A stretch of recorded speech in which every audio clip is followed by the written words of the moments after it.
بسم الله الرحمن الرحيم والصلاة والسلام على أشرف المرسلين. Salam alaikum, bonjour tout le monde. Aujourd'hui, on va voir ensemble le chapitre numéro 2, toujours sur le module capteurs et mesures en télécommunication. On a vu la vidéo précédente, chapitre numéro 1, les caractéristiques d'un système de mesure. Aujourd'hui, on va voir la classification des capteurs en télécommunication. On commence par l'introduction. Donc, nous avons que les capteurs sont des éléments sensibles à des grandeurs physiques qui transforment une grandeur électrique. En général, c'est une tension. Ils sont souvent intégrés à une chaîne de mesure à travers acquisition permettant à la grandeur mesurée d'être conditionnée afin que la mesure donnée ait une estimation optimisée de la mesure. Donc, nous avons la mesurante qui passe à travers un capteur, ce qu'on appelle, c'est une chaîne d'acquisition, avec le conditionneur bien sûr, pour arriver à la sortie à une mesure sous forme de signal électrique. Notre signal électrique peut être analogique ou bien numérique. Analogique peut être de type continu, temporel ou bien fréquentiel, numérique sous forme de tout ou rien, train d'impulsion ou bien d'écho. C'est quoi un signal analogique? C'est un signal qui a pour amplitude de la grandeur physique. La représenter le représenter, on va prendre une infinité de valeurs dans un intervalle donné. Pour le signal continu, c'est un signal qui varie lentement avec le temps, dans le temps. Le signal temporel, c'est la forme du signal qui est très importante et qui a une variation avec le temps.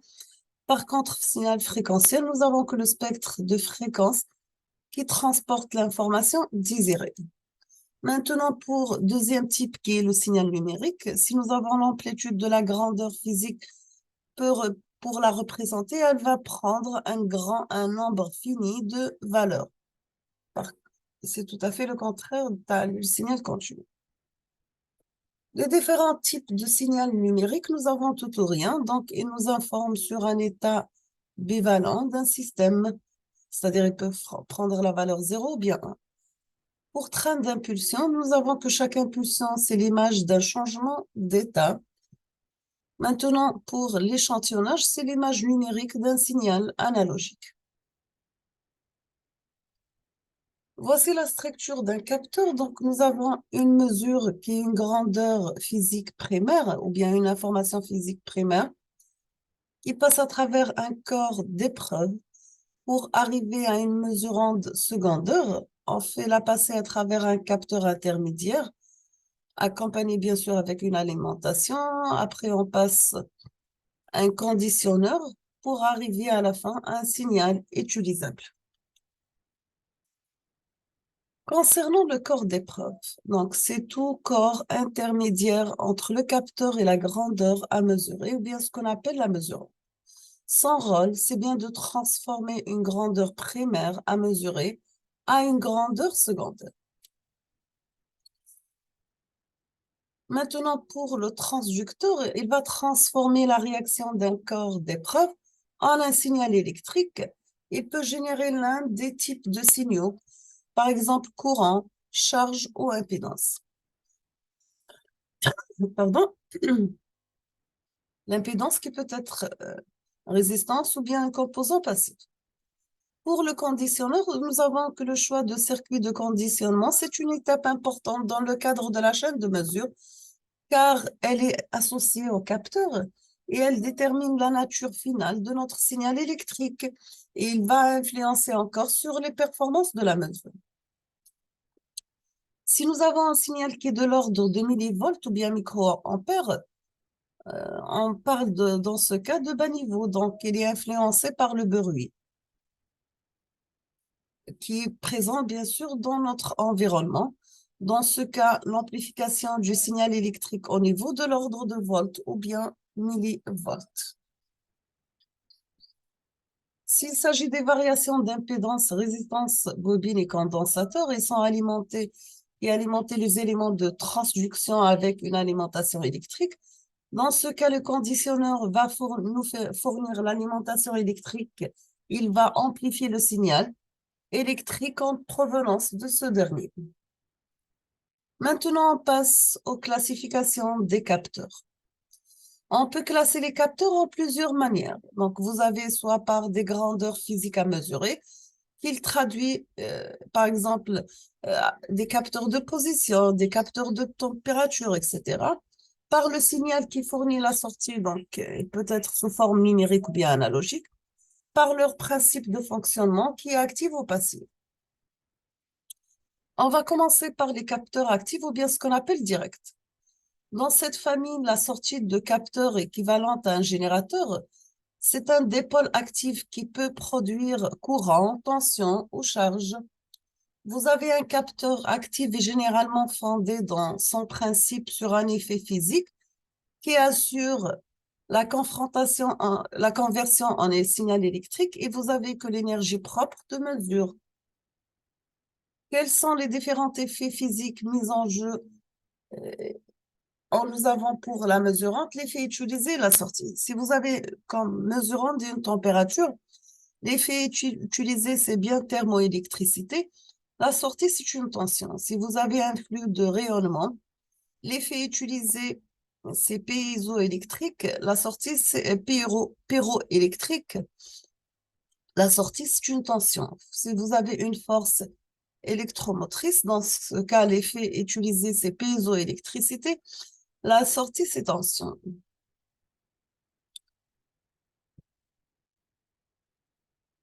Si vous avez la mesurande un flux d'électrons, l'effet utilisé, c'est effet photoélectrique.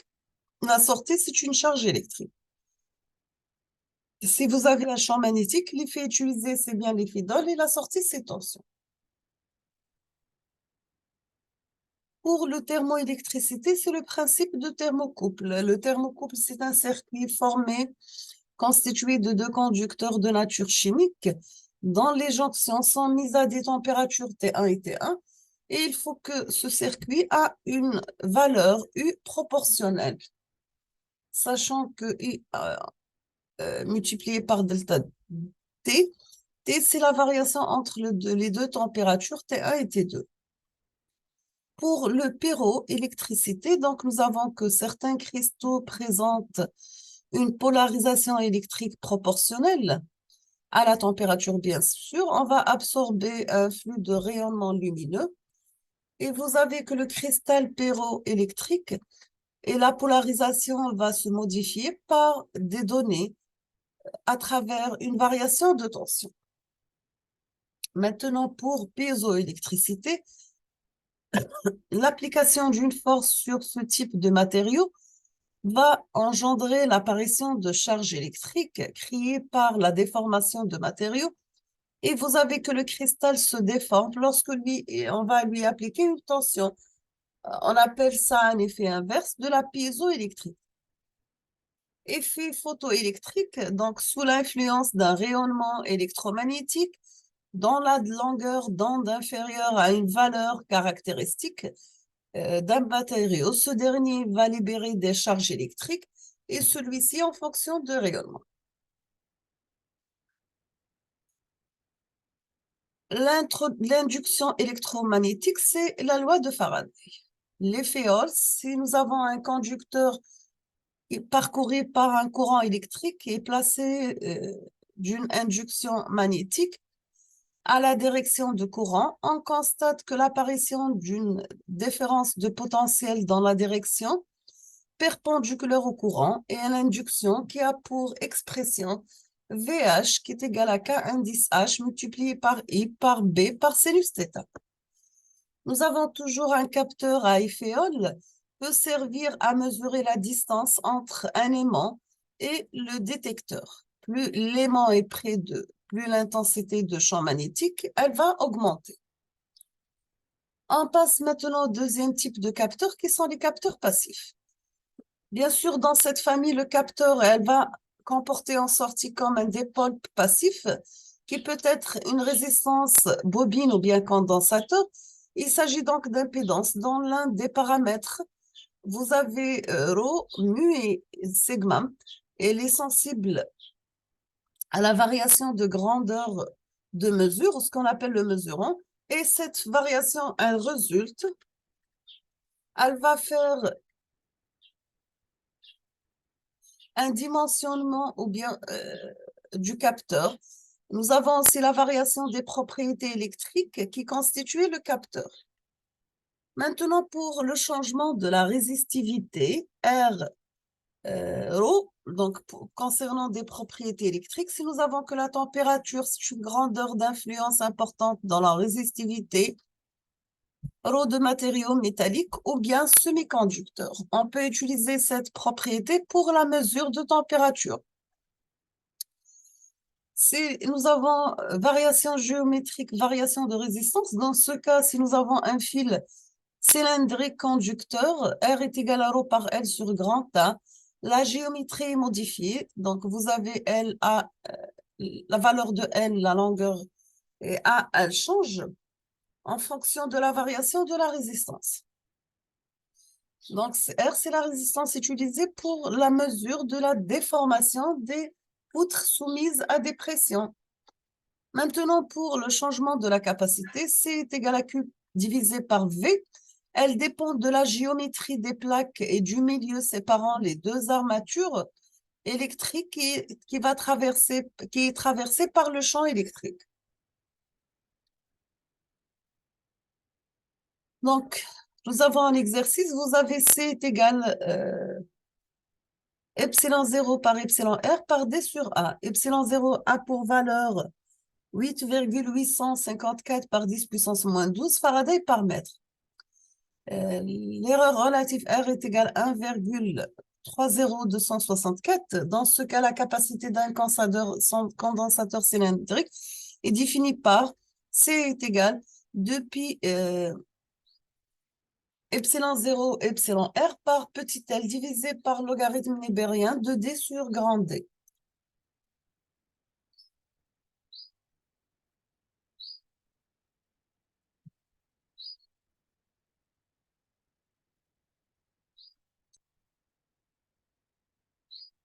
Nous avons que la capacité peut changer si on va changer la géométrie de la structure. Exemple, la distance D entre deux armatures plans peut varier en modifiant la structure.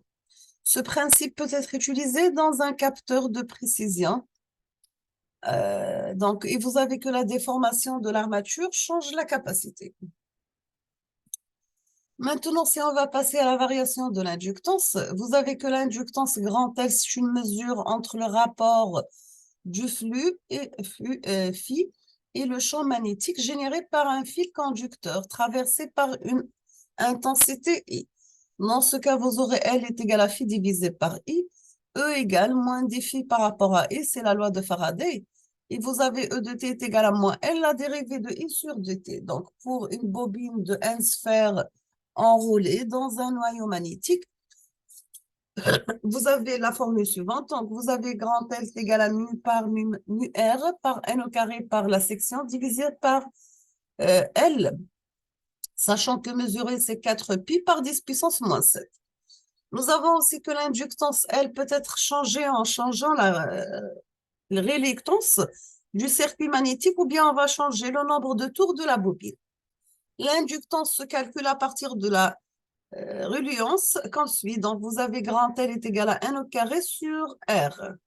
Pour un circuit magnétique fait d'un seul matériau, donc dans ce cas, vous aurez grand R égal à 1 sur mu 0, mu R par S. Dans ce tableau, on va voir, ou bien on va résumer les modifications qui peuvent avoir les trois paramètres phi, epsilon et mu en fonction de la grandeur à mesurer. Si vous avez une grandeur mesurée température, la grandeur de sortie, ce sera résistivité. Le type de matériau utilisé, c'est cuivre et nickel. Pour des très basses températures, la grandeur de sortie, c'est une constante d'électrique. Le type de matériau utilisé, c'est le verre. Le flux optique, donc le type de matériau semi-conducteur. Pour la position magnéto-résistant, le matériau utilisé, l'humidité, vous avez le chlorure de lithium. Donc, c'est le principal effet utilisé pour réaliser un capteur passif. On passe maintenant au capteur intégré. Donc, c'est un composant réalisé par les techniques de la microélectronique et qui est regroupé sur un substrat de silicium commune. Vous avez le capteur proprement dit, c'est le corps d'épreuve et le conditionnement du signal. L'intégration a apporté la miniaturisation de diminution dans le coût et pour une protection, bien sûr, via les parasites. Vous avez M sur l'entrée d'un corps d'épreuve qui passe à travers un capteur actif et passif ou bien passif pour arriver à la fin électronique de conditionnement. En utilisant l'électronique de conditionnement, on aura notre signal de sortie. On appelle ça la structure générale d'un capteur intégré. Maintenant, si on va parler côté conditionnement des capteurs, on va commencer par le conditionnement de capteurs actifs. Lorsque l'information délivrée par le capteur active, et c'est une tension qui peut être sous forme de force électromotrice en série avec une impédance capacitive, ZC, dans ce cas, le signal électrique peut être calculé avec une impédance Z. Et on aura dans ce cas VM égale à ZI sur ZI plus ZC par EC. On appelle ça un modèle de capteur et ça, c'est l'impédance entre l'entrée de notre conditionneur.